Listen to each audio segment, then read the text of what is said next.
ஒரு நல்ல தலைவன் எப்படி இருக்கணும் தெரியுமா? தன்னை நம்பி தன்னோட மாநாடு போன்ற நிகழ்வுகளுக்கு வருகின்ற உறவுகள் அந்த நிகழ்வு முடிந்து எப்படி அவர்கள் வரும்போது பத்திரமாக வந்தார்களோ அதே போல பத்திரமாக அவர்கள் வீடு போய் சேர வேண்டும் என்று நினைப்பவன் நல்ல தலைவனா? இல்லை அந்த நிகழ்ச்சி முடிஞ்சு நான் போறதுக்கு 4 மணி நேரம் ஆகும், என் வாகனத்தை பின்தொடர்ந்து யாரும் வராதிங்க அப்படின்னு சொல்றவன் தலைவனா? நீங்க இந்த முதல்ல ஒரு தலைவனோட, அவரு எங்களுக்கு அண்ணன், அவரோட காணொளி அவர் என்ன சொல்றாருன்னு கேளுங்க. எப்படி பாதுகாப்பாக பயணம் செய்து வந்தீர்களோ அப்படி நீங்கள் பாதுகாப்பாக வீடு சேர்ந்து சென்றீர்கள் என்ற செய்தி வந்தால்தான் நான் மகிழ்வேன். என் அன்பு பிள்ளைகள், பொறுப்புணர்வோடு நீங்கள் பயணம் செய்வீர்கள் என்று நான் உறுதியாக நம்புகிறேன். வரும்போது பார்த்தேன், 2 தம்பிகள் தலைக்கவசம் அணியாமல் உந்துருளியை ஓட்டி வந்தீர்கள்.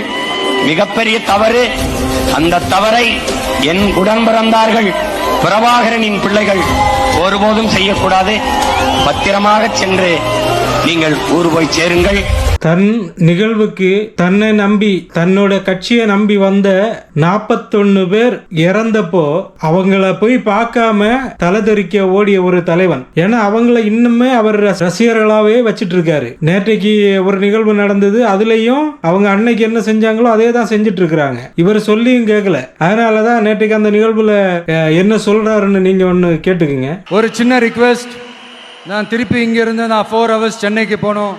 தயவு செஞ்சு யாரும் என் வண்டிக்கு பின்னாடியோ என் வண்டி சைட்லயோ பைக்கில் வராதிங்க. உங்களை நான் கெஞ்சி கேட்டுக்கிறேன். தேங்க்யூ.